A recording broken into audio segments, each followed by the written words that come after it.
We back. Oh, the best part of the podcast is back. Oh, the better half of the podcast is back. Oh, the absolute real machine is back. Real machine? The real machine. God. Okay, guys, next week we're going to have a guest episode because I don't want him back. Before we get into it, hey guys, if you want to give us a 5-star review, that actually really helps. I did some reading.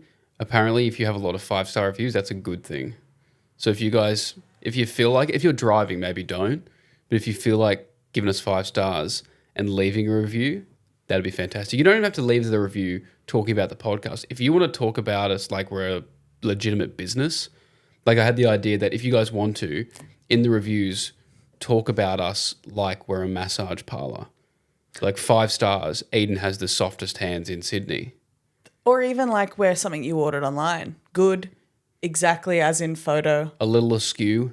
Made a little big. Yeah. And we go, excuse me? Yeah, talk about us like we're a dress you got from Alibaba and it's so evident that when it arrived, it was like, oh, this is from Alibaba. Like it was a picture of a dress on a piece of paper. Yeah. Looks nice, colour is right, but the material seems highly flammable. Is 4 inches long.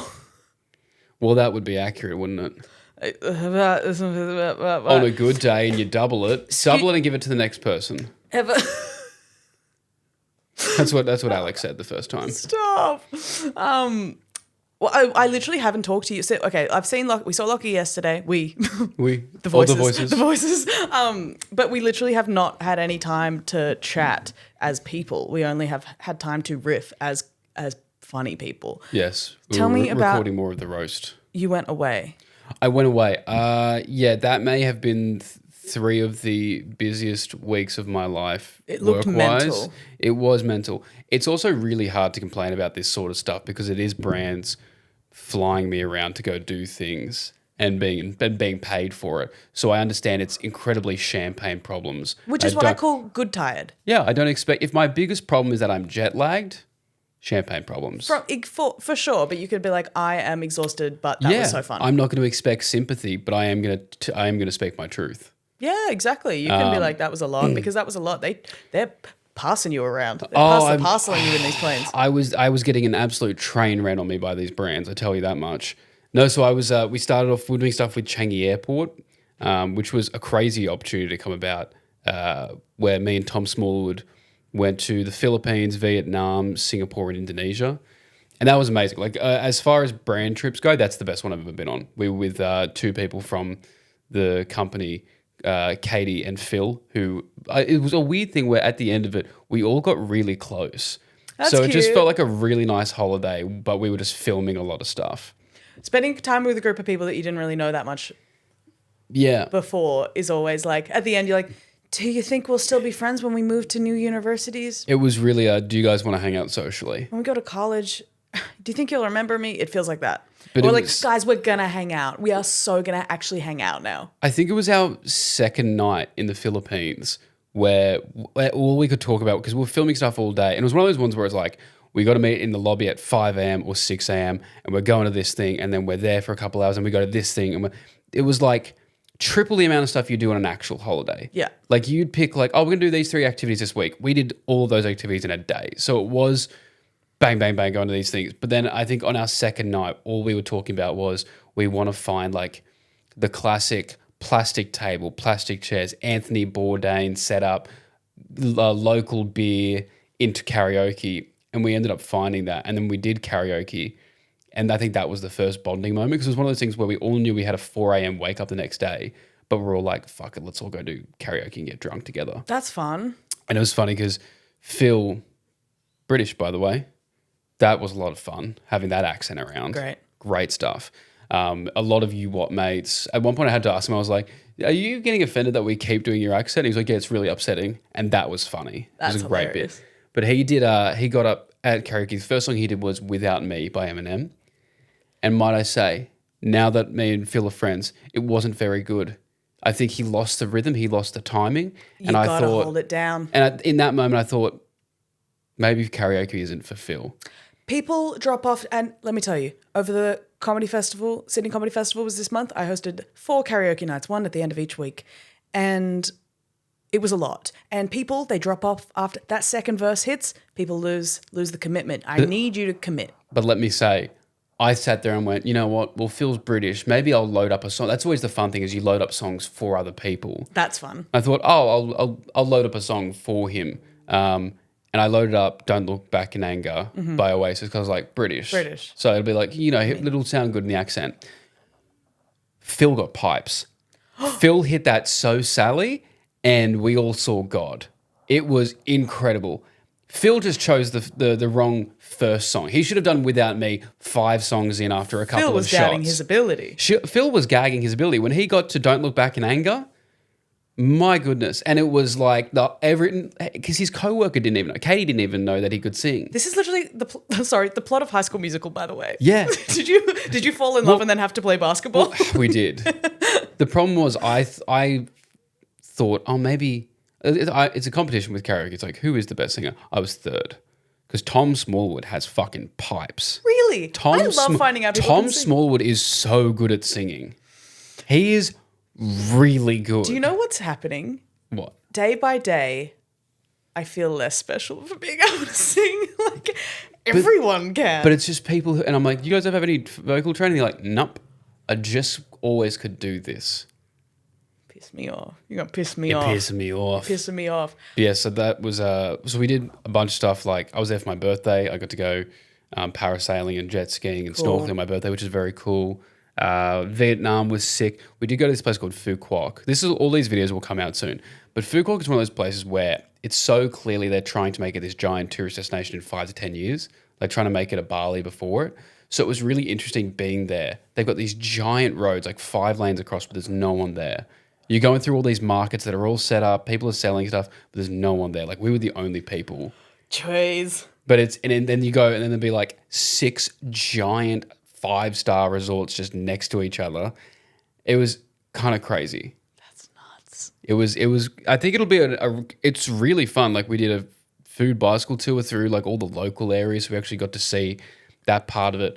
But it'll be interesting in like 5-10 years. I think people will. It's honestly, I looked at it, I went, this will become a schoolies destination in like 10 years time.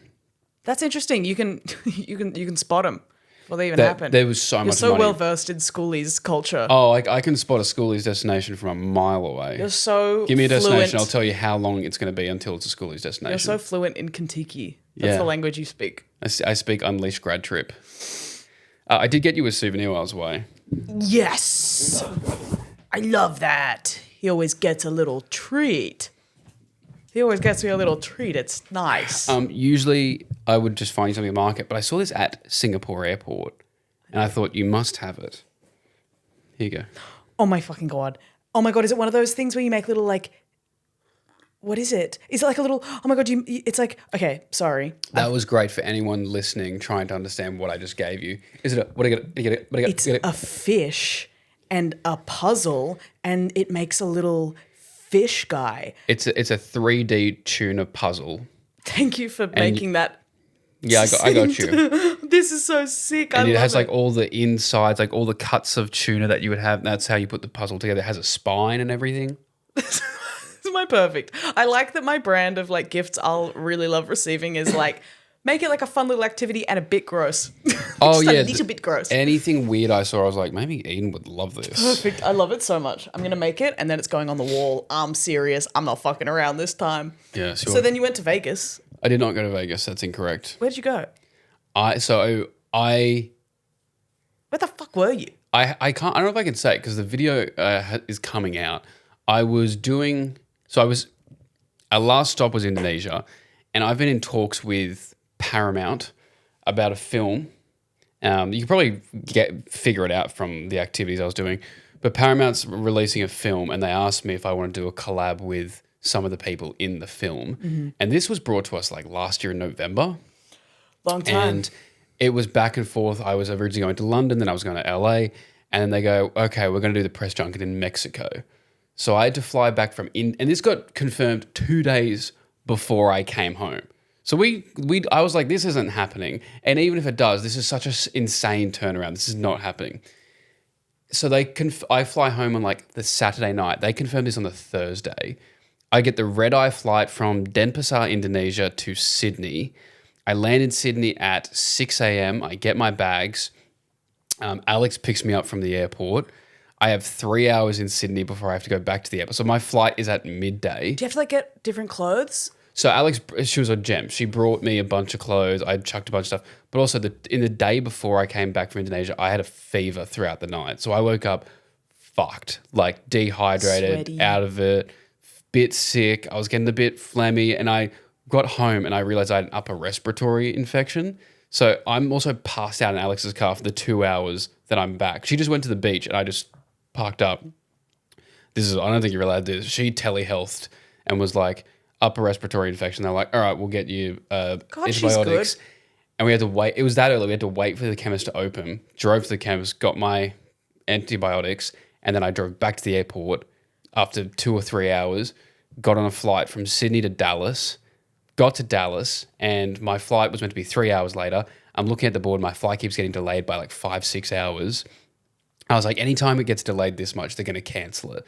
So I'm texting the people from Paramount being like, hey, instead of me waiting here, do you just want to book me a hotel and I'll go to the hotel and I can fly in first thing next morning? And then I looked and there was another flight in like an hour. And I was like, and they booked me on it. They go, you have to go get your ticket and get your luggage swapped over. You got to go to the gate. You got to go to your gate agent for this. Weirdly enough, just before they told me that, this American dude just sat down next to me, didn't like be like, hey, how are you? Just started talking. Like literally sat down and went, it's my flight to Chicago got delayed and they gave me a new ticket, but I said I don't want to. And he basically explained that he went to the gate agent and they redirected him to the service desk. So you don't have to go to the gate agent for your new boarding pass. And then he just got up and left. He just like literally like an angel came and was like, oh, by the way, you're about to get a message soon. Don't go to the gate agent, go to the service desk, and then left. And then a minute later, I got this message of like, go to the gate agent. I was like, I think I have to go to the service desk. Wow, your guardian angel for real is a Texan man. Just a random dude. And so I went to the service desk, stood in line for 40 minutes, and it was the most stereotypical, like, get to the front, talk to these people. Sugar, there's nothing I can do for you. There's nothing in the system. They were like, because you're booked on 2 flights, we can't give you either one. And so I was like, all right, well, then cancel the other one. They're like, oh, we can't do that. I'm like, you cancel flights. You can't cancel a seat. Anyway, like 30 minutes of back and forth with this lady. And she's like, there's nothing we can do. We can't move your flights, blah, blah, blah, blah. And then I'm like, there's nothing we can do. She's like, no. And then she's typing for like a second and then looks up and goes, actually, we got it fixed. Here's your new boarding pass and your flight and your bag's been moved. I was like, so what the fuck was the point of all that?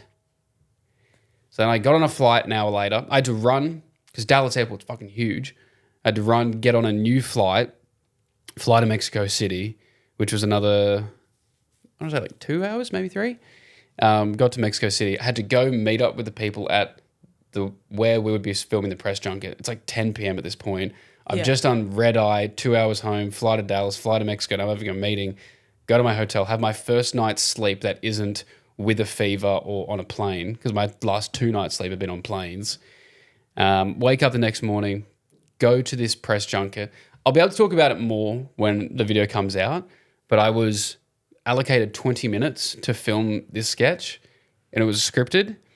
It ended up being 5 minutes of improv and then I was out. You're kidding. It worked out better than what was scripted though. That's sick, but I would have been like, flown across the world, all around which ways, and then you improv for 5 minutes. It's kind of the coolest job in the world. 30 hours total travel just to make, I mean, if you include the red eye, probably like 36 to 40 hours for 5 minutes of improv and then fly home. It's kind of... And then literally I went back to my hotel, slept, next day, fly to LA airport. And then I didn't even fly home. I had to fly to Brisbane because I had more work with Sportsbet. And I was in Brisbane for the weekend for Magic Round. I only got back on Sunday. Fucking hell. So I'm tired. It must be a wreck. And then all we do is talk and talk and talk all day when we're doing these big shoot days for the roast. Yeah. And then the roast, originally we were meant to be shooting it the 2 days that I was back. And I was like, please, God, no, can we push this back?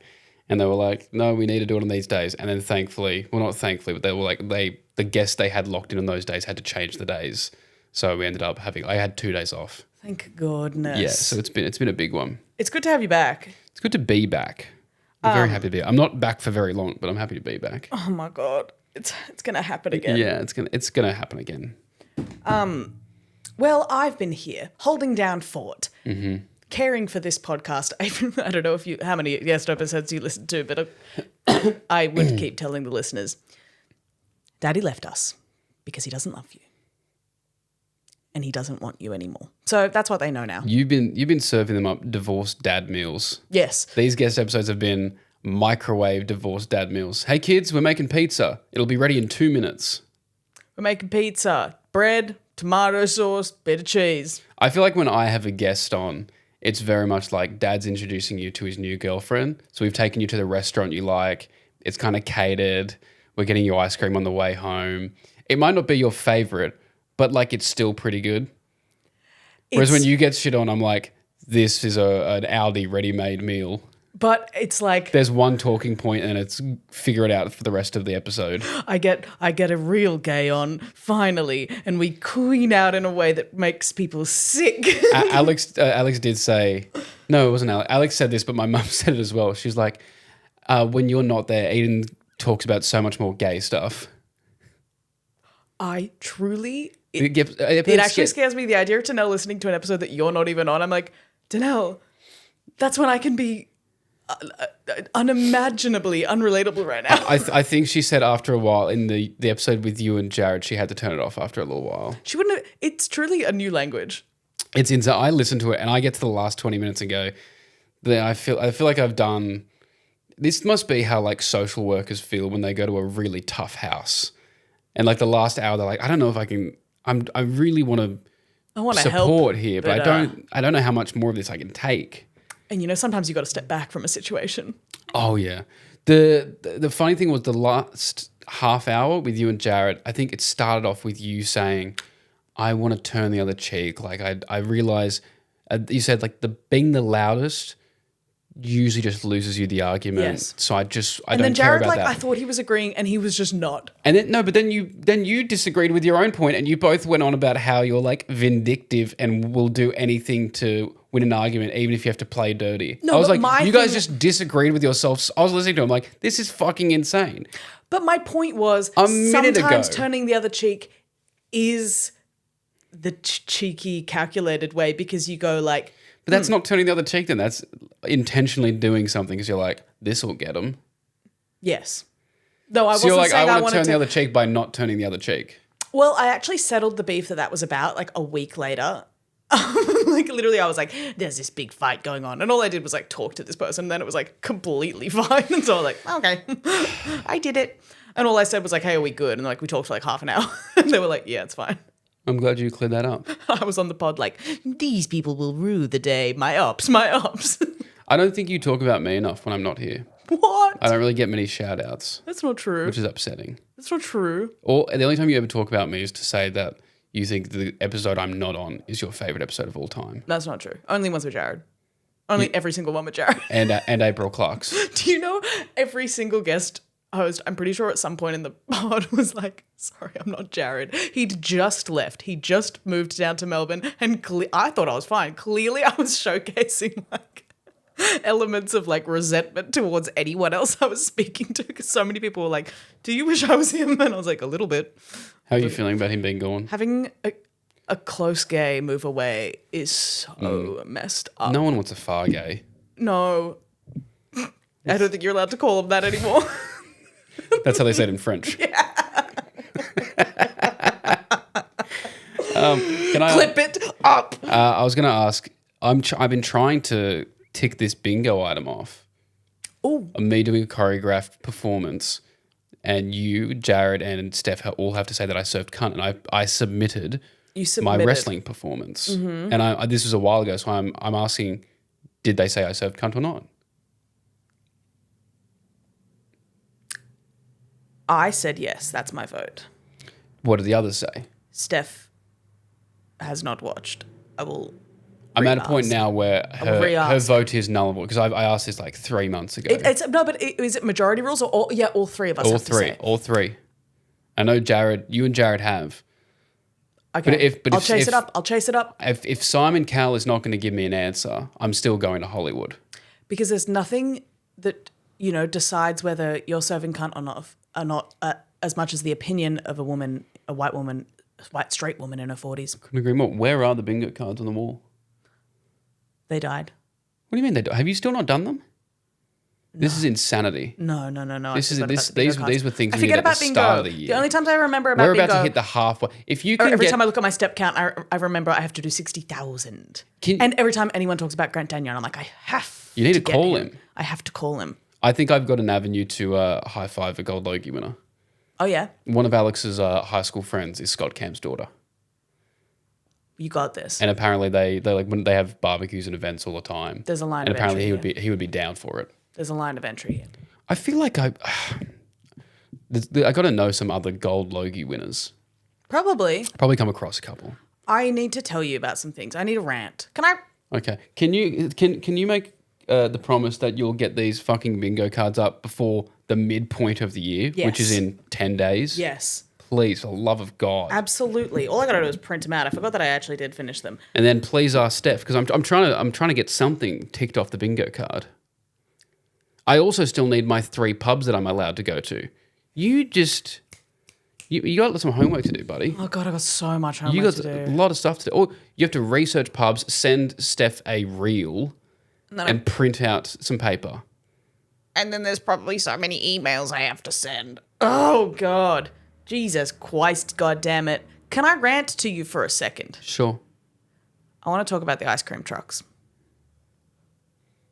Do you have an ice cream truck near you? Does that thing come ringing around? If there is, he's down by Wanda Park. Mm-hmm. Because there's Wanda one. Park? I'll get you one. Okay. I did like that. Yeah. The ice cream truck, he comes around, but he never comes on your on the street. It's never just stopping outside your house. You hear it. You hear that song, and it's literally like Taken. I'm like out the door, trackies, no shoes, and I'm like dialing into my ears to be like, I'm like narrowing in on the motherfucker. I'm like, where is he? I'm listening, and I'm like, he's that way. And I'm walking so fast. I'm walking so quickly. I'm exercising for the fattest reason. You also say trackies and no shoes as if that's like different to what you wear most days. Yeah, no. And it's really switching it up. And it's 3 p.m. And I'm tracking that thing down on foot, mind you. And then and it's always worth it. It's always delicious. Oh, you track it down? I hunt What it. ice cream are you getting? Are you getting like a... I'm getting everything I can because I just... Is this an ice cream I've depleted all my reserves trying to run after this truck, so maybe I deserve a bit of sugar. But are these the ones where it's like a cone, they're pushing the ice cream out on the spot, sprinkles? Sprinkle, You're not asking for a paddle pop? No. Oh, you're getting... That'd be psycho. You're getting one made on the spot. Yeah, I'm not chasing anyone down the street for a paddle pop. I can go to a servo. I don't know. I think you would chase someone down for a paddle pop even. If it was one of those paddle pops where you won something, don't know. No one ever won a No canoe. one ever won that. No, that was a scam. No one ever won the No canoe. one ever won that. I'm convinced they never made like one side of it. Yeah, I reckon they put like, you know how it was like, oh, you get a flight to LA. The first 2 sides of that paddle pop all sold in New South Wales. The other one sold in WA. Unless you had homies posted up on every block in the nation, no one was winning that Wii. Why isn't anyone doing that, by the way? Why isn't everyone starting groups? Well, because then who gets it? Sorry, who gets it when you win? Well, what if it's like money? Then you just split it. What do you mean money? They never gave it. I don't think it was ever a cash prize. Paddle pop prizes 2000. I'm looking at what prizes did you get? While you're doing that. Instant wins, licking the creamy treat to reveal win a free paddle pop or a specific prize. I feel like there was a kayak, and that's just coming from my heart. Maybe I just want a kayak. Okay, here we go. So there was a Wii, which you needed 3 for. A flight to Florida, which you needed 4 of them for. Free paddle pop. Second chance win. There was a TV. So you could sell it and split it? Yeah, I don't think anyone ever won these though. Did anybody ever win one of the paddle pop competition prizes? And what did you win? Yeah, what did you win? Have you ever won any sort of competition? Any draws? Talent, beauty. No, not any like kind of child pageant. Not any kind of like raffle. I won a Bumble of all places put out like a tell us in 25 words or less why you deserve a Bumble Party kit. 25 words or less used to go crazy. And I think I submitted that. Me and my best friend both got dumped by our girlfriends, so we are looking. We want it, and then I won, and they sent me. It was basically like if you were throwing a house party and just heaps of Bumble merch, like Bumble sunglasses, Bumble cups, Bumble streamers, yeah, which is kind of cool. But then I was like, and then it was COVID, so I was like, I can't throw a party. And I remember messaging them and being like, hey, I'm sort of starting out on social media. I've got all this stuff. Maybe like we could do a video or something. This is like really early days. They never replied. And then funnily enough, I ended up being like a Tinder partner for 5 years. So fuck you, Bumble. The one that got away. I've asked a few lesbians this. How does Bumble work if it's just girl on girl? I don't know. I've never had a dating app, but I assume if they're both allowed to talk. Well, if we're up to me, neither of them would be allowed to. The whole point of it, shutting their mouths. Yeah, it mutes both of them. I think I have that feature on most dating apps. No, because that's the whole point is like, you know, the girl gets to message first. Not getting Bumble because you're like, I think women are already talking too much. That'd be yapping. Oh, we're giving them. Oh, now they're the only ones allowed to talk. I tell you, as soon as Hinge introduced that voice memo feature, that was deleted off my phone. They shouldn't be allowed. They shouldn't be allowed at all. Now I really want ice cream, actually. I wish dating apps were like the paint section at Bunnings. Just show me all of them. You know, the different shades.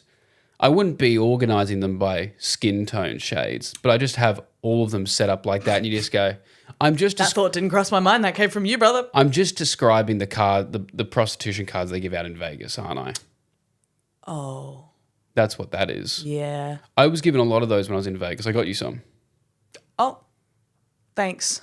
It's just like a picture, it'd be like Mindy and then her phone number. That's great. Okay. I really want to see these. They're really, because some of them I'm like, you call this number, you're not getting her. Should we host our own like America's Next Top Model with them? Put them down. We'll call them up from here. Mindy, you are no longer in the running to win America's Next Top Sex Worker. America's Next Top Sex Worker. Want to be on top. It's time. That still works. It's time to really work because it's real work. Thank you. That's really good. Wait, here? I wasn't done talking about the ice cream truck. Okay. No one, autism. No, I don't have it. Okay, do you know in other countries it has a normal... Do you know the Muffin Man? Do I know him? I hate him. I'm going to kill him. I hurt the Muffin Man. That's heaps. How do you go back to the ice cream Muffin Man thing? knows me, if you know what I'm saying. Do you know other countries have a normal fucking song for the ice cream truck, unlike Australia? What do you mean? That's a normal thing. Yeah.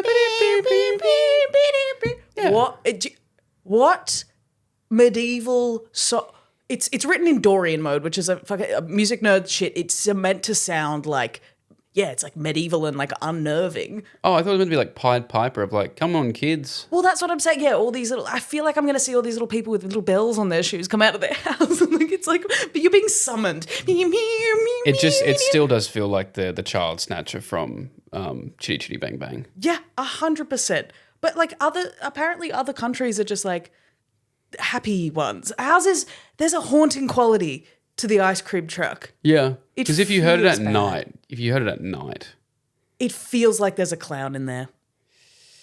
You scared of clowns? Well, just no. But it was instilled in us so much that was like, by the way, kids, there's going to be an ice cream man. He doesn't have ice cream, but he does have the hots for you. That was instilled in us at a young age of just like, every single ice cream man is a nonce. And he, like Uncle Sam and the Americans, he wants you. And he'll get you. He's going to get you. He'll get you. I remember like literally the ice cream man driving past our school and kids would be like, pedo, pedo. I don't know why we're all little British kids. But pedo. Nonce. Nuts. You said, I just wanted to ask you, what kind of scary thing affected you most as a child? As in like, you know, horror movies, scary movies, whatever. What was getting you scared? What genre, what type, what villain, what monster? Honestly, the child snatcher from Chitty Chitty Bang Bang was terrifying. Yeah. And still is. I remember there was a movie that me and my cousins watched when we were really young called Flowers in the Attic, which is not a kid's movie. No. Which basically is like there's this family, they have a bunch of kids, mum dies, dad remarries like this weird woman who locks the kids in the attic. Yes. And they're there for like 2 years. One of and she's like poisoning the cookies that she feeds them. And then they end up like escaping on the wedding day that their dad's meant to marry the new mum. And they push her off a balcony and like her wedding dress gets caught on the veranda and she basically gets hung. And we were like 5 or 6. We're like, what the fuck was that? That one stuck with me. That was pretty horrifying. That's bad. Yeah, it wasn't because it wasn't a kid's movie. It was like a really upsetting. I think it was a book. Was there any certain type of monster though, like like ghosts or zombies or demons and shit, possessed people and shit, or murderer, or some. Did you have one? Because I'm sure I have one. Yeah. It might jog my memory. What was yours? Mine. Women. but women. Actually, any long, dark hair, any a grudge. Thank God you said hair. Grudge adjacent. Grudge adjacent? Anything grudge adjacent. Any woman, white gown, wailing, screaming in the willows. Yep. That was freaking the fuck. Every time I'd close a door as a kid, I'd be like, she's going to be there. Were you scared because you were like, oh my God, they took my fashion outfit? Yes. That's my whole thing. Stole my look. I'm scared that I don't have anything to wear. It's the mirror, by the way. It's the mirror. It was late at night. I had to turn the light on. Real fans will remember a few years ago where I posted a ghost video and everyone was like, this is great. And then a few men were like, we're going to get you. A few? I think. Like maybe hundreds were like, we're going to get you. The entire male population was like, I'm attracted to you and there's nothing you can do about it. Crazy. That seemed to be the tone. The comments were like, I'm attracted to you. And I was like, that's fun. And then they were like, in the most violent way. I was like, oh no. That got spooky. That's spooky in more than one way. God, it was kind of funny. I was like, wow, what the hell? You didn't have to say that next part. I remember being really frightened by Coraline's mum. Yeah. All the characters in the last 20 minutes of that film. Any kind of like. Horrible. Coraline was like, it's like Get Out for white people. It's like, I hate my mom. Where it's like, there's something wrong here. This family's not who they say they are. It's all like the decoys and like, possessed shit. Coraline is fully, hey, Jordan Peele, talk to Coraline. Talk to Coraline. You sure you didn't steal that from Coraline rather than your own experience with race? Okay, buddy. Oh, I also wrote down here, this was a little while ago, but I've made notes. The booing during the Welcome to Country on Anzac Day. Oh. Go fuck yourself. Yeah. If there's any person listening to this podcast going like, well, actually, go fuck. This is not a safe space for you. You fucking snowflakes, this is to be honest. not a safe space for you. Unfortunately, this is not the podcast People for being you. like, and I'm like, it takes a few seconds and it makes a large part of the original part of our population feel greatly respected as opposed to if we don't. So shut up. Fucking play a little song in your head if you hate it. It's also like it's not a race thing. Like, this is the day for the veterans. Most of those Indigenous people doing the Welcome to Countries were veterans. So your whole point is null and void, because then it's just like, well, your point is just because you are racist. You don't. Yeah. If you're like, no, this is a day for the veterans. They are veterans. Why the fuck? The great majority of those ones who came up to do that were veterans. So you're just a fucking racist piece of shit. You're not welcome on this podcast. Yeah, Tune get out. There's not a safe space for you, buddy. Nah. I also wrote, It's not a safe space for anyone. This is not a safe space for anyone. This podcast is not a safe space. It's a scary podcast now. Speaking of, I've never done a 6-7. Ever? I've never done it. 6-7 virgin? I've never done it. I've refused to do it. Wow. Have you done it? Not with the hand movements? I think I've done the hand movements and not said it, or I've said it and not done the hand movements. I don't think I've ever fully committed. Should we both fully commit and do it together? No, I'm scared. Let's do it. The count of 3. No, you're not going to do it.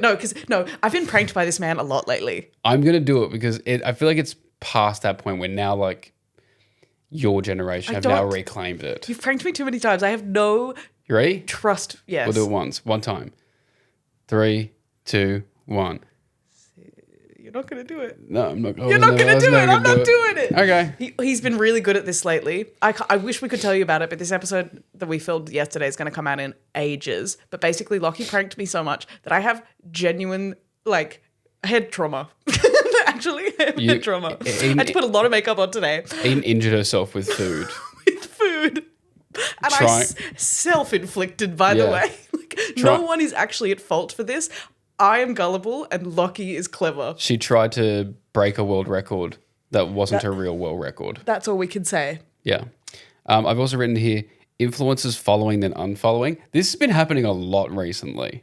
It might be happening more than I know, but because I have like the verified tab on Instagram. If someone who's verified follows me, it pops up. Mm-hmm. And there's a lot of like people that we know within the Australian influencer community, and they'll follow me and I go, that's nice. I've met you, but I don't really know you. I also don't want to watch your content. Nothing personal. Because like following your friends versus following your influencers is so different. Influencers, 100%. You're like, that's their job. They're putting out certain content. It's in the same way, like if one of your friends was on a TV show and it just like was a horrible TV show, maybe that's a bad example. I still watch it because I want to support. I mean, no, but it's like when your friends get... Like, I feel like any of our friends that have this would understand what I'm saying. Like, when your friends get an episode of Neighbours, you're like, I'm not watching it, but cool, get the bag. But there's like a lot of them recently who follow, and then I don't follow them back, and then they'll unfollow, and I'm like, this was just a transaction for you. That's so fucking weird. Like, we're all adults now. Yeah. You being like, well, no, it doesn't look good for me if you're not following me back. Like, fucking grow up. Grow up. Grow up. Get over it. I also, sometimes if I follow someone and they don't follow me back, and in my heart of hearts, I believe that they could have just lost the notification, because I've done that before heaps of times, I will unfollow and follow again. I'll just be like, I'll try and get them the notification again. Like, hey, excuse me, we're going to follow each other. When I was single, that was sometimes the move. Yeah.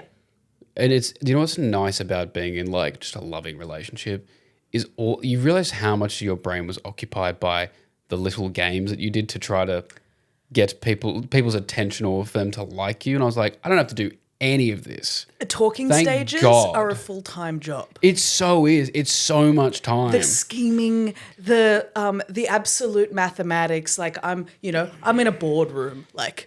Yeah. The great thing, Alex and I never had a talking stage. We went 2 dates and we were like, okay, this is it. That's sick. Sick. I've also written here, I've realized, you don't see white girls posting with little third world country kids anymore like you used to. You don't. White girls aren't posted up 1 month in an African country. I'm going to miss this little one so much. You don't see it anymore. What's going on?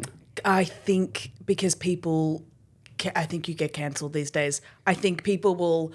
what do you mean? You can't take a photo with a little African boy and use it as a prop for your reel? You're not allowed. You can't do that anymore? You can't do it anymore. You can't... we can't have anything nice. You can't monetize children in an African village to, make you look nice anymure. It was really a strong 2014, 2015 thing, was to be the whitest, blondest woman you've ever seen and just but like, I'm always like, what was the candid moment where all 20 of the kids were surrounding you and hugging you at the same time? Because there had to be a moment of like, hey guys, let's all come over here for a second. That's it. Take the fucking photo. You got M&Ms in your pocket? Like, why are they all surrounding you like that? you were like, get here, gritted teeth. No one thinks when you went to Hawaii that brightly coloured parrot just landed on both your arms. No. You did something. You paid someone and they put the parrots on both sides. You didn't just rock up to this random village and they were all like, so sick, we should get a photo with you. Hey, can every single one of our children embrace you real quick? Do you mind if they hug you really tight and really close? And there's nothing in it for them. Yeah, it's weird that you're like, oh, so you hugged all of them and you wanted to be this close physically to them, but you were staying at a hotel an hour away? Why not stay with them if you're so close with them, Bethany? And these girls will be like, it's their culture. They're just so grateful. They're just so grateful. I'm like, They have, I always love they have nothing, but they're so happy. They literally have nothing. And I have everything, and I'm so upset. That's why I always think people, perspective. Like, this might be a bigger topic. I'm just talking about this in a funny way. Don't read into it too much. Here we go. But I think like sometimes, when parents adopt children, when they adopt children that's not their race or like is a child of color, you know they feel so much better than kids. Because this is me if I adopted a white kid. I adopted her, by the way. I know you can't tell that I'm a good person, but I am. But I think a lot of parents there's a few kids that they go, oh, people are going to love that we did this. It skips the part where you're like, oh, by the way, you guys, I don't have to tell you that I'm a really generous person. I just am. Uh-huh. If I can't look like Angelina, I'm going to adopt like her. I always thought that was an interesting thing in the Easy A movie, Stanley Tucci's child. Like, they have Emma Stone. Yeah, and then there's no real story. There's no real storyline. He's just like, they make one joke about it where they're like, you're adopted. And you just go like, oh, is that, okay, that's who he is. Right. They were like, there was no storyline to it. It was just like, this is just part of the family. And that's reality, and that's real. Does it have to be a storyline? I'm sorry. Is it a storyline every time? Every time there's a child born from their mother? Maybe. I don't know where I'm going with that. But yeah, white girls don't be posting with little African children like they used to. Bring them back. Bring it back. Bring it back. Who's brave enough to bring it back? I want to see what happens. Someone go to a village, why won't you? Please, someone go to a village. Oh, when we did the food bicycle tour in Vietnam, we met the guy. His name was T. His name was Tan, but he said it's easier to remember T. Okay. Same amount of syllables. Same. But there was like all these little dogs running up and down the street when we're getting on the bikes. And he said, and we're like, oh, the dogs are really cute. Do you have any pets? And he said, and I quote, I have cat, dog eat cat. You want to shoot wide lens? That's how quickly he went through his trauma and then moved on to, but we got to focus on the content right now, guys. I have cat, dog eat cat. You want to shoot wide lens? T-shirt now. Can that be our official podcast merch? I have cat, dog eat cat. You want shoot wide lens? And it's in cursive. And it's really tight. We only sell really tight shirts. It's not about size inclusivity. We just want everyone really slutty. Yeah, it's bursting out. Size exclusivity. We sell only children's shirts because we want it to be like, yeah. All of our models will be little African children. And we take photos of them all hugging us in our merch. Mm-hmm. It's like, you can also get this if you're super skinny. And the shirts are tight on them too, guys. Yeah, the shirts are tight on everyone. I'm serious. We're going to make sure of that. We're going to make sure of it. All of our merch will be made with the same material as the Scrunch Bum gym tights. We're going to have Scrunch Bum t-shirts. We're going to put Scrunch Bum on the front so you look like you have a front bum. Yeah, it's going to be under your armpits. Scrunch Bum hats. They're just really tight beanies. Should we start making like scrunch chest short, like for men? Like so it looks. So you have like bit like really, your pectorals coming out. Scrunch arm. Scrunch arm is great. Scrunch bicep like exercise shot. Like that could be something. Scrunch bum, but it's at the front, so it's like your dick looks massive. It's on either side, so it pushes your dick and balls to the front. Scrunch bum on the front. People are like, is your dick okay? Dude, yesterday I got up and I went straight to... Congrats. Thank you. It must have been hard for you. It really was. And I went to Woolies and I was walking around. I was not only wearing my shirt inside out, but also back to front. I had the tag on the front and no bra. And this is my local Woolies. Great. How many aisles did you get through till you realised? Oh, like home. I got home. You got home? I got home. I was hoping you were going to be like, the Tupperware section, like 6 aisles. No, I went home and I came here and I went, okay, well, that's happened. I also have to tell you about something that's happening on my street. As we know, I live across from government housing commission a few blocks. But no one... Can you go take a photo with all the people living in the government housing where they're all embracing you? Yeah. It's the new white girls with small African so children. Funny. Going to Hauser. Everyone. Oh my God, they're so happy. They have nothing. Big smiles, everyone. Oh, none of you have teeth. No. So they've been popping off lately. I don't know if it's a full moon, but there's a particularly active thing happening. But they are behaving like NPCs in the way, not to dehumanize them, but they are behaving like NPCs in the way that literally they won't do it down this end of the street. It's like they hit 10 meters before my house and they're hooting and hollering and fucking smashing things that they're throwing microwaves out of windows and stuff. And then they get to in front of my house and walk like nothing has happened. Walk like a normal member of the general public, and I'm like, hey, what's that? And then why do you only start kicking off and screaming at all your neighbours?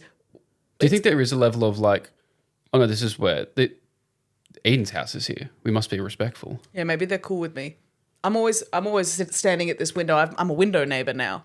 You're like a Disney princess, but instead of little birds, it's people who live in housing commission. Maybe it's because I get changed right there every single day. So that's like, probably adding into if some people are nice to me. Oh, the lady who we see her titties every day. She's here, day. So we better not fuck around, otherwise she's going to close her blinds. Yeah, no, 100%. Or maybe it's even more empathy than that. Maybe it's like, oh, there's that girl that tried on 8 outfits and then didn't leave the house. She's got enough going on. Yeah, there's that woman I see running out with an unimaginable amount of things, in her hands. They saw you going to Woolies with your shirt inside out and backwards and thought, oh, she's got it tough. They saw me go into my house and went, oh, really? I thought you were going to keep walking down this way. Oh, she's gone into the wrong house. Someone go get her. She's taking her wrong. She doesn't know where she is. There's something that happens with because in my life I experienced not having a lot of money at one stage and then being in a better financial situation later. Eden has investment properties. She's devastated by the budget. I'm a landlord, guys. Landlord reveal. No. There's so much it's not survivor's guilt. It's whenever I talk to someone, who's poor. Basically, when I'm talking to someone who's poor, I feel the need to tell them I grew up poor. I always want them to be like, by the way, I'm just like you and you're not allowed to resent me. It's not my fault my stepdad has money. It's not my fault. Trust me. Cockroaches in the bed before. I earned my stripes. And I feel like they're mad at me. They're going to come get me. They know. They know I sold out when I was 9. Went to a better public school. I don't like that when you let me go like this because I'll keep talking. That'll do. That'll do. Good to be back. Love you, Bye, guys. Bye.